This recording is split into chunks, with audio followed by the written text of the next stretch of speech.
여러분 안녕하십니까? 월간 서울경제TV의 신유정입니다.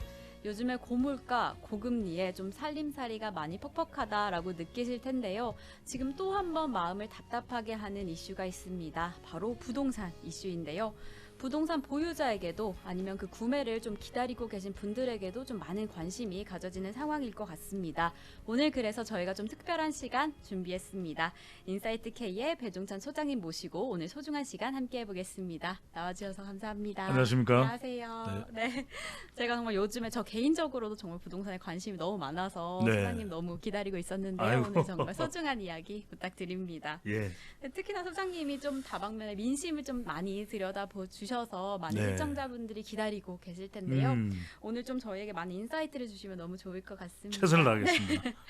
네, 사실 부동산이 단순히 산다라는 의미보다도 네. 이 구매자 아니면 공급자와 수요자 사이에 약간 눈치 싸움이다라는 느껴질 때도 있고 이제 거기에 정부의 정책까지 한 방울이 딱 떨어져서 정말 예측하기가 어렵다라고 보여지는데요.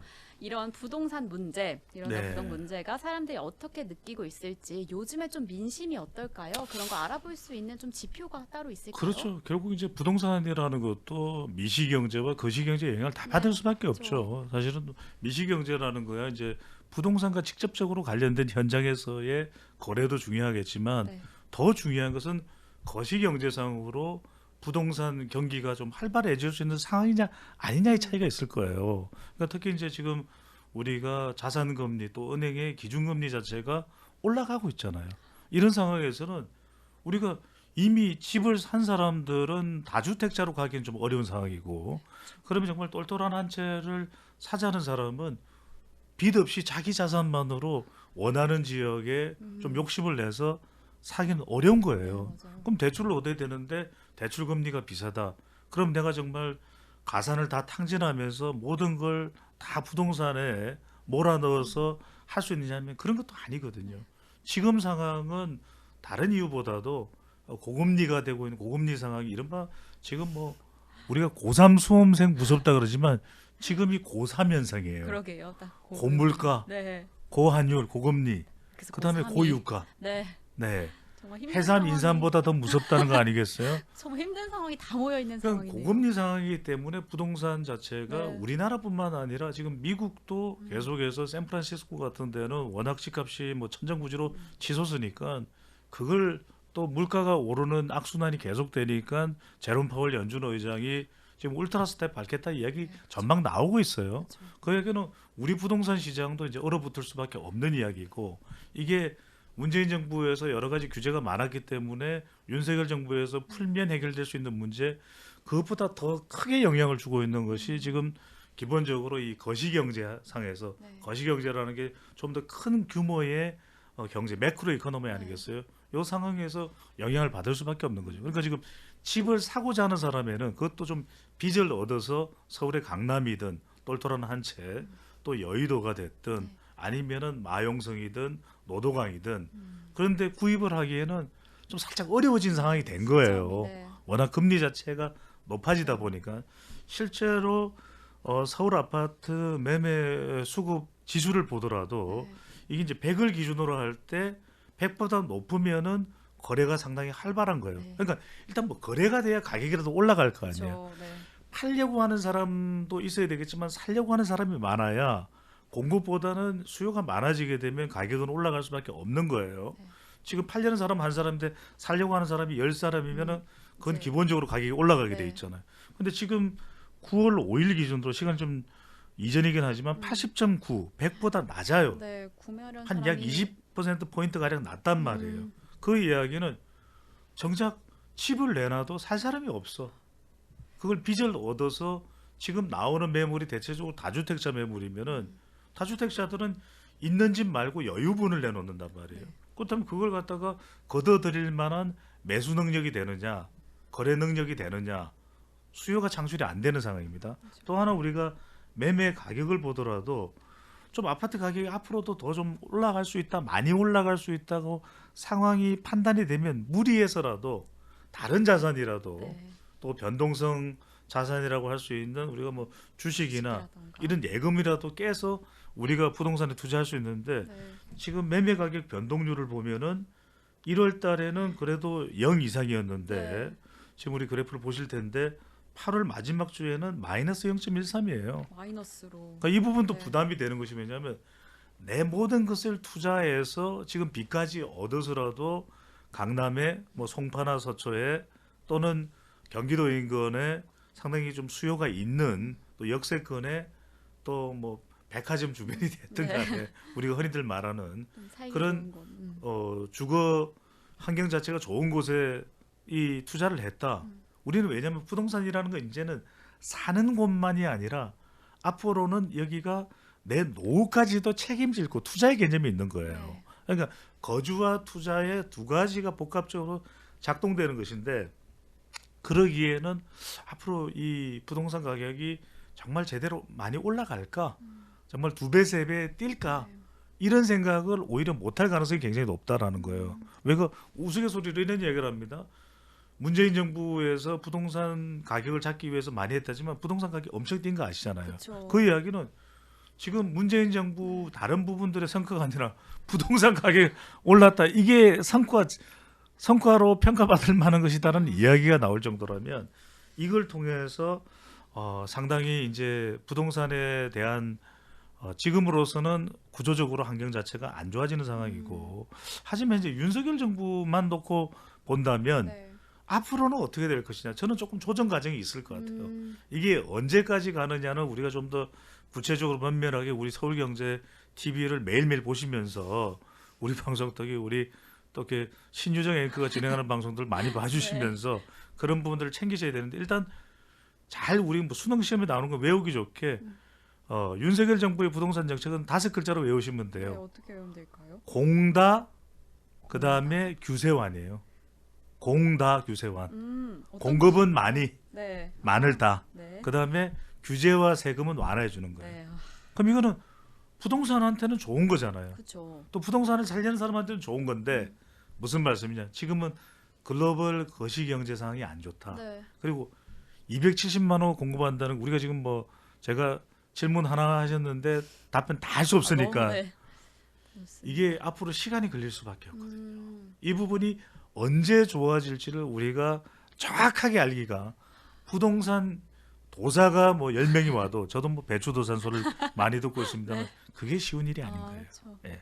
알기가 쉽지 않을 것 같은데 정말 사실 예측했던 대로 지표는 그렇게 좋지 않은 상황으로 네. 보여집니다. 네, 잡아주셨던 것처럼 서울 아파트 매매 수급 지수도 지금 100 그렇죠. 아래로 떨어진 지 오래고 예. 또 서울 아파트 매매 가격 변동률까지도 지금 마이너스를 기록한 상황인데 이런 것만 봐도 그렇게 민심이 좋을 것 같진 않다라고 네. 보여지는데요. 지금 요즘에 좀 민심을 보여줄 수 있는 키워드 좀 정리해 주실 수 있을까요? 그렇죠. 빅데이터로 분석을 했습니다. 네, 사실 네. 우리가 이런 빅데이터를 여러분들이 우리가 경제 방송을 많이 경제 관련 채널을 보시는 분들이 빅데이터 분석도 꼭 필요한 것이 네. 실제 무료로 여러분들이 이용하실 수 있는 그런 빅데이터 엔진들이 많아요. 그래서 대표적인 게 지금 썸트렌드 대기업에서 개발을 해서 무료로도 물론 이제 유료로도 제공이 되는 프로그램 또 구성이 있고 또 간단한 구성은 무료로도 그 내용들을 통해서 우리가 이제 부동산 시장이 이럴 때는 사람들이 좀 상당히 바닥에 부동산 민심이 좋구나 이런 걸 파악하시는 것도 굉장히 필요하고 중요한 일인데 빅데이터로 지난 8월 15일부터 9월 14일까지를 분석한 내용입니다. 네. 부동산이라는 키워드를 넣었더니 가장 많은 비중으로 나오는 것이 망하다예요. 이건 지금 상황이 네. 좋지가 않아요. 강력하네요. 그다음에 두 번째가 부담. 이게 금리 부담이겠죠. 그다음에 부동산 경기가 당분간은 좋지 않을 것 같다라는 우려. 그다음에 경기 침체, 나쁘다 피해 순으로 나타나요. 네.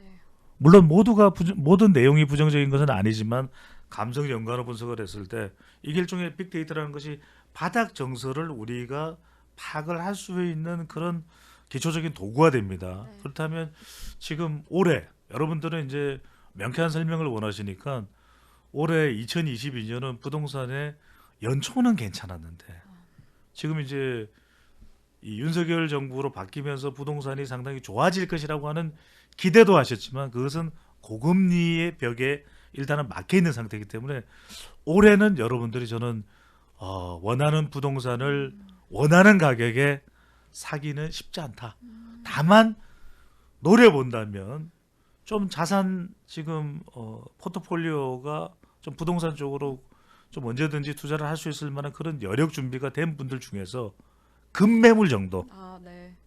급매물 정도의 기회를 좀 찾아볼 수 있을 것이다 음, 정도로 판단하시는 게 좋을 것 같습니다. 음, 자, 이따가 말씀드리겠지만 그러니까 내년은 기대를 할 수가 있다는 네. 이야기예요.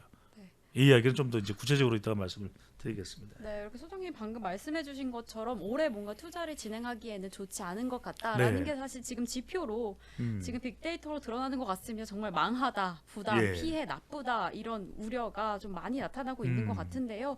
그럼 이제 새 정부가 들어선 이후에 물론 지역마다 조금씩은 차이가 있을 것 같지만 부동산 지금 시장의 동향 앞으로 좀 어떻게 될지 전반적인 상황 좀 확인해 주실 수 있을까요? 확연히 다르죠. 그러니까 네. 올해는 어려운 상황이라는 걸 말씀드렸고 특히 네. 이제 수도권과 비수도권이 달라요. 음. 서울, 경기, 인천은 특히 이제 경기도도 뭐 수원이든 또는 성남 또 과천 정도는 항상 좋았던 부동산 매물들이 나오는 그런 지역들이죠. 또 이제 일기 신도시가 좀 들썩이는 것도 정책적으로 또 나타나고 있는데 당장 올해 좋을 거냐? 그렇지는 않을 거예요. 그리고 또 수도권과 비수도권은 분명히 구분된다라는 거. 그러니까 비수도권에 계신 분들이 이제 욕심내는 건 이제 수도권일 거예요. 결국에는 누군가가 이제 서울로 와서 살 테고 또 서울 내에서도 똘똘한 한 채 이야기가 나온다면 자 수도권을 도전하기는 올해 상황 자체는 상당히 좋지가 않다. 그래서 수도권에 투자를 하는 것은 좀 더 금리 이 글로벌 경기 자체가 조금 더 금리 상황 속에서 좀 개선되는 내년 정도 시점을 생각할 수밖에 없을 테고 올해는 좀 때가 아니다 이렇게 봐야 될 것 같고요. 그다음에 결과적으로 이제 대출 금리거든요. 대출 금리 압박이 있기 때문에 이 글로벌 초고금리 현상에서 이 영향은 지금 집을 사려고 하는 사람이 누구나 다 받고 있는 압박이에요. 그런 만큼 이건 수도권이든 비수도권이든 공통적입니다. 그래서 일단 우리가 이제 부동산부터 이제 부동산과 관련된 건설주나 이건 이따가 이야기를 하겠지만은 부동산과 관련해서는 올해는 정말 한 글자로 요약을 한다면 급매물. 아, 네. 준비되어 있는 자만이 도전해 볼 수 있는 정도의 기회, 자산이라든지 그다음에 시장도 충분히 파악이 돼 있고 네. 그리고 또 이미 주택을 가지고 있는 사람이 이제 갈아탈 수는 있겠지만 좀 더 좋은 지역으로 그것도 지금 1가구 2주택에도 걸릴 수가 있는 부분이 있고 그런 부분들까지 다 고려할 수밖에 없는 아주 복잡한 셈법의 올해 부동산 시장이고 지금 윤석열 정부에서 공다 규세완 네. 공급을 많이 하고 규제와 세금을 완화하는 것도 이게 지금 법안 통과가 돼야 돼요. 그러면 결국 더불어민주당하고 이 대치 국면인데 네. 이 부분도 일정 수준은 내년으로 넘어가야 해소되는 부분이 분명히 있을 겁니다. 그 시기적인 부분들을 부동산 직접 투자를 생각하시는 분들은 충분히 좀 감안을 해야 되겠죠.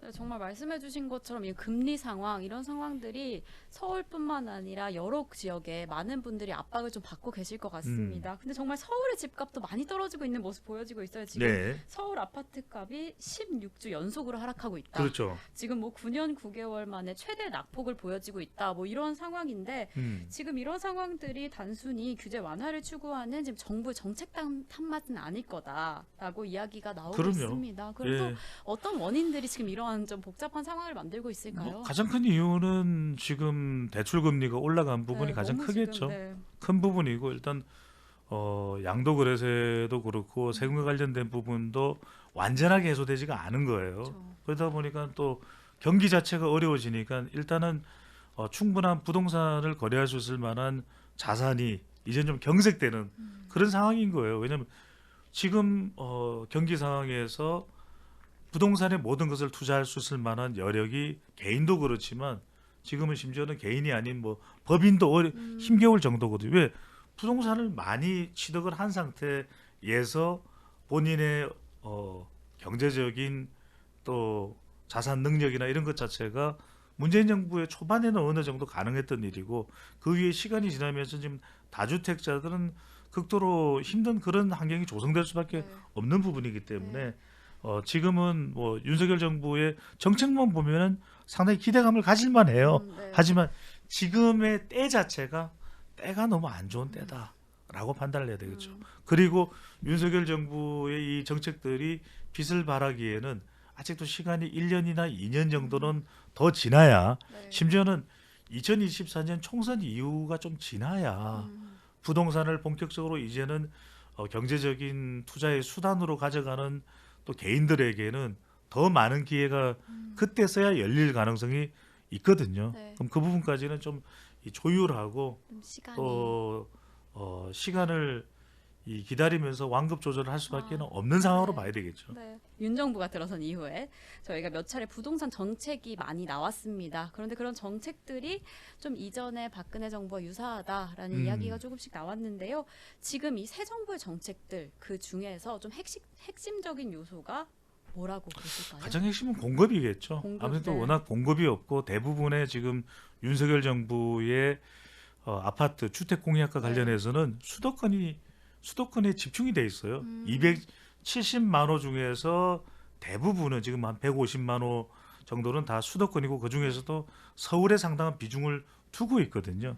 그렇다면 결국에는 우리가 그동안에 서울 지역 또는 수도권의 부동산 가격이 천정부지로 치솟았던 것은 너무- 일단 이 공급이 부족했다 이런 판단이 있는 것이고 또 특히 지금 여의도도 그렇고 강남도 그렇고 일기 신도시도 그렇고 40년 50년 된 아파트들이 수두룩할 정도잖아요. 그런데 정작 이것이 박원순 전 시장이 있을 때 서울시나 또는 문재인 정부에서 재건축이 쉽게 허용이 되면 그렇지 않았던 거예요.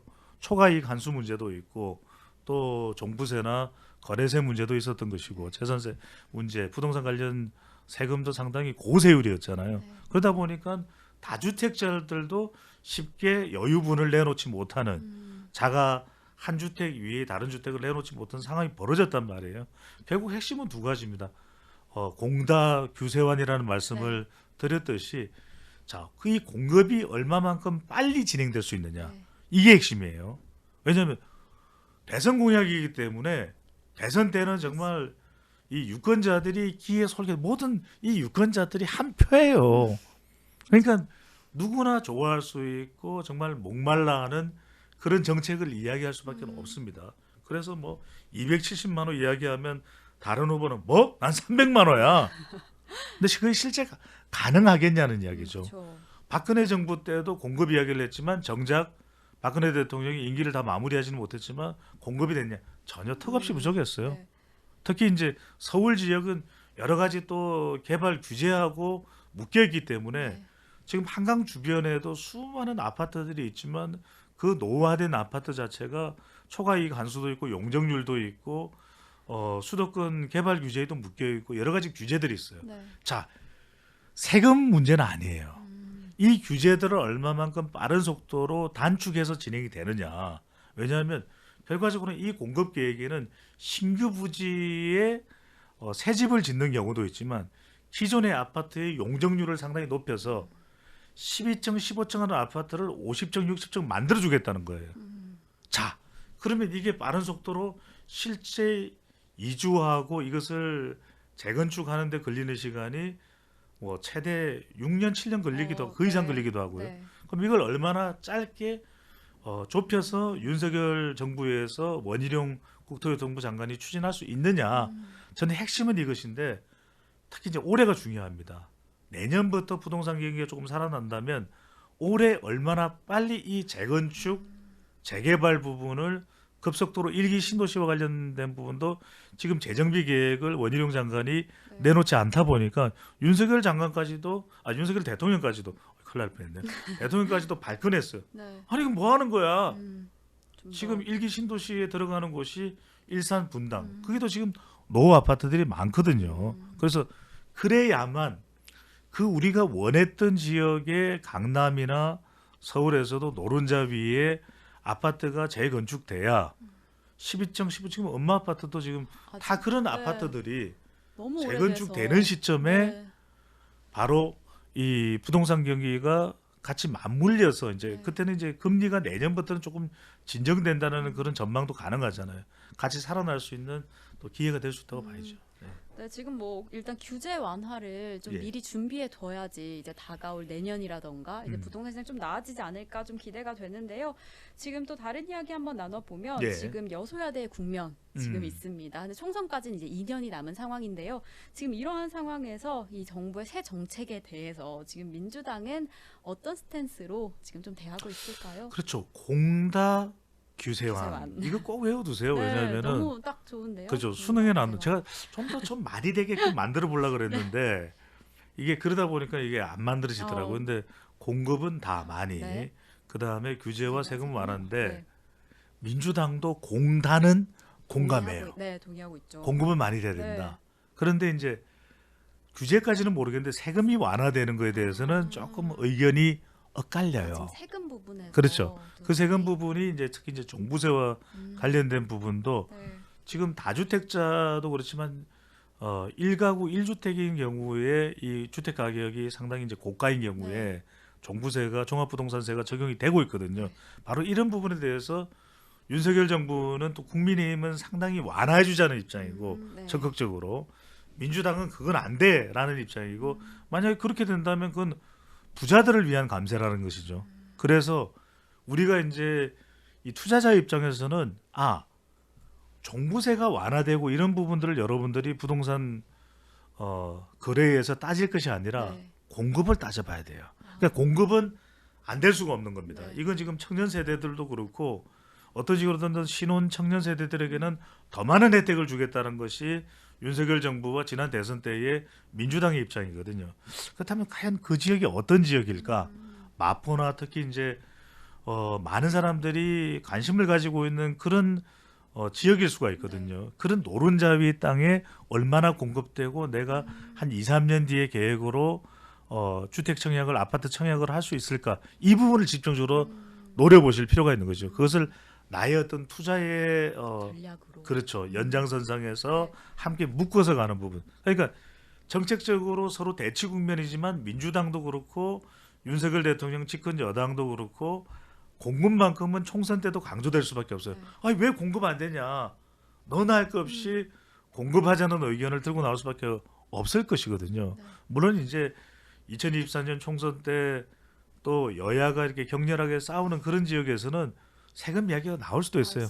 하지만 공급과 관련되는 부분은 공통적이니까 그 부분을 집중적으로 초점을 맞출 필요가 있는 거죠. 네. 뭐 세금 부분에서는 엇갈릴 수 있겠지만 공급 부분에 좀 초점을 맞춰서 네. 전략을 짜시면 더 좋을 것 같은데요. 그래서 지금 여러 정책을 내놓고 있는데 이런 새 정책을 바라보고 있는 국민들의 시각이 어떨까 좀 궁금합니다. 네, 그 긍정적이에요. 기대감이 있는 거죠. 실제로 지난 대선에서 윤석열 대통령이 탄생할 수 있었던 가장 큰 배경이 부동산이에요. 왜 서울에서 30만 표 이상으로 이겨서 전체 30만 표 차이가 안 나요. 네. 그러니까 서울에서 이길 수 있었기 때문에 새 정부가 정권 교체가 가능한 정부가 탄생을 했고 그 배경에는 부동산이다라는 이야기를 하지 않을 수 없거든요. 그렇다면 윤석열 정부는 이런 기대감을 안고 간다면은 계속해서 완화할 수밖에 없어요. 규제가 됐든 세금이 됐든 네. 그 부분에 대한 분명히 또 비판하는 의견도 여론도 있습니다. 그렇지만 그렇게 나갈 수밖에 없는 것이고 그 다음에 이제 신규 주택 공급은 안 되면 이건 다음 대선에 치명적일 거예요. 그래서 결국 아파트 공급이 결정적으로 순항해야만 되는 할 수밖에 없는 상황은 2024년 총선이 지난 2025년부터 6년까지는 그렇게 갈 수밖에 없다. 그래서 우리 일단 개인 투자자분들이 뭐 우리가 이제 주식이나 뭐 채권이나 일반적인 우리가 변동자산에 이 투자하시는 분들도 그렇지만 사실 이 고정자산이잖아요. 이 부동산에 우리가 투자를 할 때는 여러분들이 이 어떻게 하면은 이 부동산이 굉장히 좀 활기를 찾을 수 있는 시점이다. 이런 부분이 이제 군불이 떼지기 시작하는 것은 내년일 것이고 좀 이 군불이 좀 화력이 강해지는 것은 2024년 총선이고 2025년 6년 이쯤이 상당히 좀 조명을 받을 수밖에 없는 불이 활활활활 탈 수밖에 없는 네, 네. 우리 신행국께서도 네. 그때까지면 너무 늦나요? 하여튼 그래도 그때까지 할 수 그럼요. 있다면 너무 무리하지 않게 네. 본인이 좀 더 더 넓은 선택지를 가지고 할 수 있는 시점은 계속 우리가 이 경제 투자와 관련해서 꾸준히 이제 공부하시는 분들 우리 SEN을 통해서도 공부하시는 분들이 많은데 네. 너무 조급해하지 마세요. 저는 항상 생각하는 것이 인디언 속담에도 있잖아요. 결국 멀리 가면 우리가 함께 가야 되는 것이고 네. 급하게 가면 혼자 가면 급하게 갈 수는 있는데 항상 또 말썽이 생기잖아요. 네. 그래서 여러분들이 짧게 보는 관점, 저는 이제 변동성 자산에 대한 투자를 생각하실 때는 좀 더 길게 가는 관점이 이런 부동산 같은 고정 자산은 여러분들이 좀 긴 안목으로 가는 게 더 효과적일 수가 있겠죠. 네, 사실 많은 특히나 무주택자 분들이 마음이 많이 조급하실 것 예. 같습니다. 제 주변에도 정말 많이 그렇고요. 왜냐하면 이 흐름이 어떻게 다가올지 좀 예측이 안 되니까 더 불안하실 것 같고 또 그 안정감 때문에 더 불안하실 것 같은데 예. 오늘 소장님 말씀 들어보면 그래도 마음의 위안이 좀 되는 것 같습니다. 뭔가 공급에 대한 측면도 그렇고 뭔가 좀 더 길게 좀 기다려 보면 그 때를 잡을 수 있지 이 않을까. 말씀을 꼭 드리고 네. 싶은데 오늘 이제 우리 월간 이 분석 월간 방송이 네. 두 가지로 구분해서 말씀드리는데 부동산 투자를 이제 정책으로 해서 어떻게 하면 윤석열 정부와 앞으로 이제 윤석열 정부 윤 대통령 임기 동안에 갈지 이제 그런 분석도 해드리는데 저도 40대 겨우 중후반이 되어서 집을 장만했어요. 그런데 잘 장만했어요. 네. 제가 뭐라고 말씀을 내용을 다 소개해드릴 수는 없는데 네, 네. 제가 살 때 시점에 제가 거래했던 부동산이 3배 이상씩 뛰었어요. 어딘지는 제가 말씀드리기가 좀 그런데 네, 네. 그게 뭐냐 항상 준비하고 계시면 그것이 여러분들이 훨씬 그러면서도 여러분들이 훨씬 더 풍부한 변동성 자산이 됐든 주식이든 채권이든 아니면 여러분들이 안정성 자산이든 금이든 은이든 그런 부분들을 좀 더 넓게 보시는 게 필요하다는 말씀을 거듭 강조를 드리고 싶습니다. 네. 소장님께서 정말 이런 정책에 대한 이야기도 해주시지만 정말 어떤 해안을 가져야 하는지 예. 이야기해 주시는 것 같아서 정말 다들 마음의 위안을 얻으실 것 같은데요. 네, 지금 근데 요즘에도 부동산 정책, 예. 뭐 부동산 흐름 가장 중요한 이슈가 초고금리 상황이잖아요. 지금 대출 완화하는 것도 이 정책 기조 중에 하나로 꼽히고 있는데 요즘에 정말 초고금리 상황 때문에 정말 네. 많이들 부담스러우실 것 같습니다.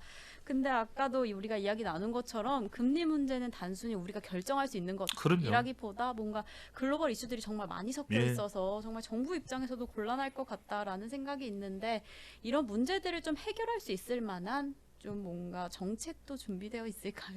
그렇죠. 이럴 때 이제 투자자 관점에서 노려볼 만한 부분은 네. 이게 시중은행의 대출 금리가 뭐 개인의 필요에 따라서 낮아지기는 어려운 거잖아요. 네, 그렇죠. 지금 미국도 적어도 올 연말까지는 뭐 계속해서 10월 11일도 그럴지 모르겠는데 우리 방송 계속 보시는 분들은 지금 울트라 스텝 이야기도 나와요. 그 말씀은 뭐냐면 당장에 우리도 미국이 주도하는 세계 경제 뭐 예전만큼의 미국의 영향력이 막강한 건 아니다 하더라도 적어도 우리가 강달러의 영향을 받을 수밖에 없거든요. 이창용 지금 하는 총재도 미국을 어느 정도는 따라갈 수밖에 없는 처지고 상황이다라는 것은 우리가 뭐 그 굴레에서 벗어날 수는 없는 거 아니겠습니까? 그렇다면은 결국 부동산을 그래도 올해 내년 생각하시는 분들은 그래도 주택 청약은 계속 될 테니까 이 고금리 속에서도 대출이 좀 완화되는 정책도 지금 기획이 되고 있어요. 주로 누구를 대상으로 하고 있냐면 청년이나 첫 이제 주택 마련, 첫 주택 내 집 마련을 하는 사람들에 대한 부분들은 그래도 대출 금리를 좀 더 우대 네. 혜택을 받을 수 있는 그런 부분들을 좀 노려볼 필요가 있을 겁니다. 네. 그래서 그 부분을 좀 적극적으로 이용을 하시고 그 다음에 윤석열 정부에서 그래도 좀 소득이나 이런 부분들을 봐서 뭐 LTV, DTI 이런 부분들에 대한 결정도 내려질 테기 때문에 항상 우리 투자자 입장에서는 LTV, DTI 어려운 내용이 잘 몰라. 네, 조금 어려워요. 네, 부동산 전문가분들한테 물어봐도 네. 그거 뭐 어떻게 우리가 판단해야 되냐 어려운 네. 이야기인데 뭐냐면 대출을 담보대출이 됐든 주택담보대출이 됐든 많이 받을 수 있으면 좋잖아요. 네. 그래서 여러 가지 우리가 레버리지로 할 수 있는 방법들이 있어요. 부모님 주택을 담보로 해서 그렇게 할 수 있는 방법도 있고 몇 가지 우리가 생각할 때 올해 내년에 신혼집이라도 마련할 수밖에 없는 그래야 되는 상황이라면 그런 레버리지 또는 정부 정책의 효과적인 혜택을 받을 수 있는 부분들을 적극 활용하는 것도 현명한 방법일 수가 있는 거죠. 네. 이렇게 지금 앞으로 다가올 시장의 흐름을 좀 미리 파악해야지 좀 네. 대비할 수 있을 것 같은데 아까 말씀해 주셨던 주택 청약 저도 요즘 열심히 꾸준히 넣고 있는데요. 그런데 요즘에 이런 청약 시장도 뭐 네. 경매 시장도 건설업계까지 불황이다라는 이야기가 계속 나오고 있습니다. 실제 지표상으로는 이런 지금 청약 시장이라던가 이런 지금 요즘 경제 흐름들 어떤 좀 지표상으로 확인해 볼 수 있는 부분이 있을까요? 그렇죠. 안 좋죠. 우리가 네. 이제 주택 경기를 짚어볼 수 있는 또 다른 이제 보완적인 지표가 바로 경매 시장이 얼마나 활발하게 진행이 되고 있느냐, 네. 어느 정도 가격에 낙찰이 되느냐, 이 부분도 중요할 것 같고, 또 주택 청약 뭐 주로 아파트죠. 대부분 아파트인데 이 청약 저축의 종합 저축의 가입자 수 추이가 어떻게 되냐, 이 추이를 보면은 네. 계속해서 지금 늘어나다가 지금 8, 9월 오면서 조금 주춤해요. 그 이야기는 여러분들이 그런 생각 참 많이 했고, 나는 정말 제대로 성실하게 살아서 주택 청약 저축 가점도 늘리려고 정말 자녀도 많이 낳고 집이 지금 살고 있는 전세 월세 집이 미어 터지는 상황이라도 정말 제대로 된 네. 내 집 하나 청약해서 받을 수 있다는 당첨에 기대감을 안고 있는데 참 답답하다는 분들이 많을 텐데 그만큼 상황이 안 좋아요 지금은. 그래서 주택 청약 그렇지만 계속해서 지금 보면은 일단 우리가 이 건축 주택 착공에 들어가고 이런 또 청약 분양이 되는 숫자 자체도 조금 줄어들고 있어요. 네. 그것이 이제 경기 지표의 바로미터가 된다고 볼 수가 네. 있잖아요. 그만큼 지금 집을 지어도 그게 얼마만큼이나 입주가 잘 될지 제 가격에 뭐 지역마다 다르긴 하겠지만 이런 부분들이 이제 종합적으로 작동되기 때문에 우리가 보완적인 지표로 볼 수 있는 청약이나 경매나 이런 부분들을 보더라도 썩 좋지 않은 상황이라는 걸 확인하게 되죠. 네, 이렇게 청약 가입하시는 숫자가 이렇게 줄어들었다는 네. 의미가 되게 크게 다가오는데요. 네, 지금 그런 부동산 시장을 대하는 입장도 조금씩 다 다를 것 같습니다. 이렇게 청약을 준비하시는 분들처럼 주택이 없으시거나 예. 아니면 아까 초반에 말씀해 주신 것처럼 다주택자이시거나 이런 분들에게 각자 다 고민하시는 점들이나 고려하실 점들이 너무 다 다를 것 같습니다. 그렇죠. 각자 집단에 따라서 좀 어떤 점을 고려하고 있을까 한번 살펴볼까요? 네, 우선 이제 집을 사야 되는 분들은 올해보다는 내년이 좀 더 기회가 더 될 수밖에 없을 것이다. 그렇다면 정작 뭐 전세 월세도 그렇고 요즘에는 전세를 월세로 전환하는 부분도 있고 특히 이제 신혼부부들이 많이 궁금할 거예요. 요즘에 그렇죠. 결혼하는 또 비율이 그렇게 높지 않다라는 또 걱정도 경제적으로 경제활동 인구 뭐 이제 출산까지 연결돼서 이야기가 나오는데 그 이야기는 신혼집도 너무 무리할 이유는 없다는 거예요. 내년부터 그러니까 각종 지원받을 수 있는 혜택이 있다면 그게 또 지역도 맞아 떨어진다면 모르겠는데 아니라면 조금 시간을 기다려서 부동산 가격이 뭐 급격히 올라가는 것보다는 이제 우선 공급이 먼저 되면서 꼭 필요한 사람들에게 한 채를 마련할 수 있는 쪽에 지원 정책이 또 초점이 맞춰질 수밖에 없거든요. 네. 그러면 내년이나 후내년 정도가 더 좋은 기회가 될 수도 있다 청약을 할 수 있는데 네. 이렇게 판단하실 필요가 있을 거예요. 특히 이제 수도권도 파는 분들에게는 결국에는 거래 양도세나 이 부분이 상당히 그동안 부담이 되어 왔던 부분인데 지금 윤석열 정부에서는 좀 더 굉장히 전향적인 조치가 나오고 있거든요. 네. 파는 분들은 저는 이 부분을 자기가 여유분이기 때문에 당장 오랫동안 가지고 있어야 될 이유가 없다면 그동안 세금 때문이었잖아요. 그렇죠. 네. 세금은 아까도 말씀드렸지만 완화된다는 이야기했고 이건 시행령으로도 가능한 부분이 있거든요. 법안 통과 굳이 안 돼도 그리고 파는 사람들 좀 더 잘 팔 수 있도록 해줘야 된다는 것은 더불어민주당도 반대하기 힘들어요. 네. 그러니까 파는 분들은 가급적 빨리 팔아서 오, 네. 좀 좋은 기회가 된다면 집값이 자칫 잘못하면 더 떨어질 수도 떨어질 수 있어요. 있죠. 네. 그래서 적정 시점에 좀 이걸 빨리 처분하는 것이 오히려 낫다고 판단된다면 처분을 해서 그걸 가지고서 현금 자산을 좀 가지고 있으면서 네. 우리가 뭐 고금리가 되더라도 또 투자할 수 있을 만한 기회는 내년 후내년 또 생기거든요. 네. 그때 본인의 자산을 더 불릴 수 있는 종잣돈으로 확보하는 것이 더 나을 수 있는 거죠. 네. 정말 이게 고려하실 사항이 정말 반대적으로 완전히 네. 지금 다르실 텐데요. 무주택자 분들 같은 경우에는 좀 기다려라. 음. 시점을 올해가 아니라 뭐 2년, 3년까지 지켜보면 좋을 것 같다 하셨는데 그렇죠. 근데 또 주택을 지금 판매하고 싶으신 분들은 좀 네. 최대한 빨리 해결하시면 좋을 것 같다라고 이렇게 해주셨습니다. 저희가 이렇게 지금 매수 시점에 대해서는요. 다들 뭔가 더 떨어질 때를 기다린다라고들 하실 분도 있을 거고 이제 언제 파는 게 적절한가 하시는 분들은 그 세금 문제를 많이 고민하실 텐데요. 그렇죠. 그 세금 문제에 대해서 조금만 더 어떤 영향을 미치게 될지에 대해서 좀 이야기해 주실 수 있을까요? 그렇죠. 지금 이제 특히 이제 파는 분들에게는 두 가지일 거예요. 네. 왜냐하면 팔았을 때 결과적으로는 처음에 매수 시점부터 이익이 발생한 것에 따라서 내야 되는 이 거래 양도세, 네. 양도거래세 부분도 상당히 지금 윤석열 정부에서는 완화해주겠다고 하는 입장이잖아요. 그런데 시간이 지나면 지날수록 자칫 잘못하면 지금 서울도 그렇고 집값이 더 내릴 수도 있어요.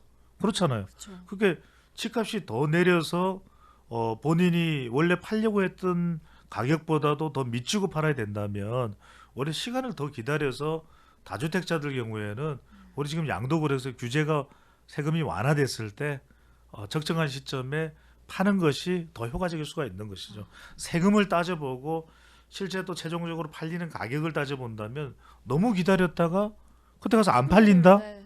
팔리지 안 팔지도 모르는 것이고 또 하나 중요한 것이 공급이 늘어나잖아요. 네. 공급이 늘어난다는 이야기는 이제는 새로 부동산을 신규 구매할 사람들이 나 꼭 그 위치가 아니더라도 한 10분, 20분 차이면은 새 집에서 좀 더 적정 가격에서 새 집에서 살지라는 생각이 또 생길 수밖에 없어요. 네. 그렇기 때문에 너무 이것을 꼭 버티듯이 가지고 있어야 될 이유는 없는 것이죠. 네, 그리고 지금 다주택자분들의 지금 좀 시점을 조금 더 빨리 파악하셔서 뭔가 투자를 진행하셔야 될 것 같은데요. 네. 지금 그럼 아까 말씀해주신 것처럼 이제 무주택자분들, 이제 음. 투자를 기다리고 계신 분들에 대해 네. 이야기해보면 좋을 것 같습니다. 저희 똘똘한 한 채다라는 말씀을 해주셨는데요. 지금 사실 기다리고 계실 것 같아요. 네. 많이들 뭐 올해는 아니다라고 하고 있으니까 뭐 2년, 3년 후도 기억을 좀 기대를 하고 계실 텐데 이제 그 시점이 사실 와도 어떻게 잡을지를 되게 어려워하실 것 같아요. 그 매매 시점을 좀 어떻게 잡으면 좋을까요? 그렇죠. 결과적으로는 올해는 아니라는 네, 이제 올해는 시간적인 아니다. 부분을 네. 말씀드렸는데 더 중요한 거는 먼저 자기 자신의 이 자산 규모예요. 네. 내가 어느 정도의 가지고 있는 보유 자산 플러스 대출한 돈으로 본인의 돈과 빚으로 적절하게 배합을 해서 네. 그것이 부동산을 살 수 있을까? 그게 앞으로의 미래 가치까지도 판단하는 것이잖아요. 우리가 지금 마용성 이야기를 하면서 마포, 용산, 서울 지역입니다. 성동을 이야기할 때 영끌 B2 이야기를 해요. 네. 그런데 그게 지나치면은 당장 발생할 수 있는 것이 금리 부담이고 시간이 지나면 마포, 용성, 용산, 성동도 집값이 별로 안 올라가는데 이건 더 큰 부담이에요. 네, 그렇죠. 왜냐하면 투자 대비 정말 그 수많은 돈을 집에 깔고 앉아 있을 수는 없는 상황이잖아요. 그렇다면 적어도 내가 이 정도 상황이면 적정하다라고 판단되는 정도의 자산 규모로 살 수 있는 곳에 적정한 수준에 그거는 이제 자기의 자산 규모로 봤을 때는 전체 부동산 매매 가격의 한 80% 70%는 자기의 자산으로 하는 게 맞을 테고 80%. 한 7대3 구조로 봤을 때 네. 한 30%는 그래야 본인의 다른 여유 자금을 통해서 음. 투자도 할 수 있는 거잖아요. 안 네. 그러면 말 그대로 우리가 2010년대 초반에 굉장히 박근혜 정부 때도 문제가 됐던 네. 하우스푸어가 돼요. 그렇죠. 네. 그때 박근혜 정부 때 우리 신행크께서는 기억하실지 모르겠는데 집 막 사라 그랬어요. 그때는 네. 그래서 집이 안 팔리는 거예요. 근데 공급이 그래서 많아서 그런 거예요. 그렇죠. 2013년 왜냐하면은 네. 여러 가지 경제 상황을 봤을 때 그때 부동산을 구매할 수 있을 만한 그런 경제 환경 자체가 개인의 구매 능력이 확보 안 여력이, 됐죠. 네. 그런데 그 뒤에 집을 사라고 해서 천정부지로 치솟는 상황에서 문재인 정부의 정책까지도 그렇게 연관되면서 네. 부동산이 더 치솟았던 것이거든요. 네. 그러니까 말 그대로 2013년, 14년에 집을 샀던 사람들은 돈을 번 거예요. 네. 근데 16년, 17년에 집을 산 사람들은 오히려 조금 더 오르긴 했지만 그만큼 또 오른 집에 대한 세금이라든지 대출금리라든지 더 오르겠지 생각했던 것은 지금 와서 좀 주춤하거나 부동산이 수도권 서울에서도 하락세잖아요. 이게 이제 부담이 되는 거예요. 그렇죠. 네. 그래서 저는 적어도 미래 가치를 너무 뻥튀기 하지 마라. 왜냐하면 내가 한 10억을 투자했으면 한 10년 뒤에 집이 1.5배 정도 되겠지. 네. 이런 정도의 판단에서 부동산 투자 시점을 정하는 것이 맞는 것이지. 네. 자, 10억을 했으니까 이게 물론 제 경우는 다릅니다라는 세 말씀을 배나. 드렸지만은 네. 모든 우리 그래도, 개인 투자자들이 그렇게 판단해서는 안 될 것 같아요. 그것도 네, 뭐 그렇죠. 전략적인 또 셈법에 의해서 또 나온 결과일 수도 있지만 네. 참 뭐 운이 좋았던 것도 있는 것이거든요. 네. 그래서 그렇게 우리가 요행수로 맡길 일은 아니고 한 1.5배 정도로 10년 이후에 가치가 확보된다. 네. 그 정도 그 정도로 생각하고 투자 시점을 정하는 게 좋겠죠. 네, 지금 말씀해 주셨던 대로 공급 확대 문제, 예. 그리고 이제 재개발도 하고 재건축도 하면서 공급이 많이 확대될 텐데요. 이런 점들은 정말 건설주들에게 호재가 아닌가 싶습니다. 네. 그런데 지금 요즘에 흐름이 그렇게 좋지만은 않습니다. 아까 뭐 그렇죠. 건설주도 흐름이 안 좋다라고 네. 이야기를 하셨는데 요즘에 좀 유독 건설주가 부진한 이유가 있을까요? 좀 전망이 좀 나아질까요? 그렇죠. 그럴 수밖에 없는 이유가 바로 네. 지금 고금리 상황의 음. 직격탄을 건설주들이. 건설주들도 맞고 있다, 당하고 있다. 호되게 이 고금리 직격탄을 맞고 있다고 봐야 되겠죠. 네. 왜냐하면 올 초만 하더라도 건설사 경기나 건설주가 좋았거든요. 오히려 네. 우리가 주식시장에서 지금 코스피 유가증권 시장에서도 건설주를 종합해서 볼 때 연초 상황만 해도 나쁘지가 않았어요. 지금 네. 대형 건설사의 연간 영업이익 추정치를 보더라도 연초보다는 지금 3분기 추정치가 안 좋다는 거예요. 그게 고금리 직격탄을 맞았고 지금 우리가 건설사 이야기할 때는 결국 분양 시장 자체가 좀 더 활성화돼야 되는데 그게 지금 대출 금리도 그렇고 이 금리의 직격탄을 맞은 부동산 시장이 그래서 올해는 썩 좋은 상황이 아니다라는 걸 말씀드렸잖아요. 네. 이게 우리가 그래서 자꾸 거시경제와 미시경제를 믹스해서 볼 필요가 있는 것이 이런 상황이 주가에도 영향을 미친다라는 상황이고 우리가 개미 투자자 입장에서 그래서 건설주를 붙들고 있기가 참 쉽지는 않아요. 네. 그렇지만 이 뭐 270만 원을 공급한다는 윤석열 정부의 정책도 그렇고 세금이나 이제 규제를 완화하는 이제 점차 좋아진다는 거겠죠. 이 부분을 분명히 이제 건설업 쪽도 그런 좋은 조건 자체를 앞으로 이제 시간이 지나면서는 더 영향을 받을 수 있다. 그래서 선별적으로 단기보다는 중장기 관점에서 건설사 종목별로 좀 이런 걸 여러분들이 옥석 가리기를 할 필요가 있을 것 같아요. 네. 그리고 건설업계의 지금 공사 물량 변화도 준비가 되면 이제 그래프로 보시면 좋을 것 같은데 지금 2021년 지난해하고 올해를 비교를 해보더라도 지금 착공과 분양이 모두 낮아지고 있는 상황이에요. 그것도 지금 우리가 바로 한눈에 보실 수가 있는데 결국에는 옥석 가리기를 좀 할 필요가 있고 건설 주 전반이 건설업 전반적으로 올해는 지금 하반기에는 좋지 않은 상황이다. 네. 그렇다고 지금 해외 이 수주를 보는 거는 조금 필요할 것 같아요. 그래도 삼성 엔지니어링의 주가가 또 올라가면서 주목을 받았던 시점은 결국 해외 수주. 그러니까 네. 우리가 지금 강달러라는 건 뭐냐면 우리가 중동 붐이 70년대에 일어났을 때에도 그 사우디아라비아를 비롯해서 아랍에미레이트에 공사를 하고 달러를 가지고 들어왔던 거예요. 지금 강달러에서 해외 공사 수주를 한다라는 것은 달러를 가지고 들어온다는 이야기 때문에 그렇죠. 그 건설사는 주목을 할 필요가 네. 있습니다. 그래서 삼성 엔지니어링도 그렇고 해외 수주 정도가 어느 정도 되는지를 좀 볼 필요가 있고 그러니까 해외 수주 레코드를 좀 더 확인하실 필요가 있고 네. 너무 여기에만 또 매달려서는 안 되는 것이 또 일회성으로 해외 공사는 들어가는 비용 참 많아요. 네. 그래서 정확하게 재무제표상에서 어느 정도의 이익이 확보가 되는지 그 부분들을 좀 정확히 볼 필요가 있는데 내년부터는 사우디도 그렇고 중동 붐이 또 한 번 일어날 가능성이 높거든요. 네. 이제 그 부분에 우리가 주목하면서 해외 수주 쪽을 좀 살펴볼 필요가 있는데 지금 지난 8월 달에 이 건설사들의 주가하고 그다음에 9월 달을 좀 비교를 해보면 뭐 현대산업개발 뭐 강주 쪽에 또 문제가 됐던 이슈도 그렇죠. 기억나실 네. 거예요. 네. 공사 현장에 네. 화정동에 대우건설도 그렇고 GS건설은 조금 이 주춤하는 상황입니다. 네. 주가 비교를 해보더라도 그래도 DLENC나 삼성 엔지니어링이나 이 경우에는 조금 주가가 올라가는 것도 확인할 수가 있습니다. 그래서 네. 해외 수주나 이런 또 실적이라든지 성과가 또 현금 자산으로 이제 확보되는 그런 부분들을 좀 볼 필요가 있고 현대건설이 조금 그래도 사실상 건설 쪽에서는 주목을 받는 오. 대장주 성격이 있잖아요. 근데 네, 그렇죠. 현대건설이 좋았다 안 좋았다 막 이렇게 좀 엇갈리고 있어요. 이 부분들은 개미 투자자분들은 사실 건설주 투자할 때 참 용이하지가 않은 게 네. 주식 물량은 많아요. 건설사들이 상당히 많은 주식들을 발행했는데 거래량이 많냐면 그렇지도 않아요. 그렇잖아. 우리가 당장에 떠오를 때 IT 쪽은 생각이 많이 나고 바이오 얘기를 하는데 네. 우리가 방송할 때 딱- 건설주 좀 보시죠 이런 이야기 네, 잘 안 하잖아요. 무서워서, 네. 우리 신앵커가 할 때도 그러다 보니까 이 건설주의 좀 특징입니다. 그런 부분에서 또 IPO 시장도 새로 기업 공모하는 건설사입니다. 있어요, 없어요? 흔하지 않죠. 별로 없어요. 그래서 그런 구조적 환경 부분도 있기 때문에 네. 좀 부동산과 맞물려서 우리 건설업들을 좀 더 신중하게 음. 좀 중장기적으로 보실 필요가 있을 것 같아요. 네. 지금 건설주가 특히나 흐름이 좀 좋지 않은데 좀 중장기적으로 길게 보실 때 옥석 가리기가 더 중요하실 것 같습니다. 아까 이야기해 주신 대로 뭐 해외 수주 관련해서도 좀 이슈들 잘 확인해 보시면 너무 좋을 것 같습니다. 네, 지금까지 인사이트 K의 배종찬 소장님으로부터요, 부동산에 대한 좀 날카로운 인사이트 얻어봤습니다. 오늘 정말 소중한 이야기 너무 감사합니다. 고맙습니다. 네, 감사합니다.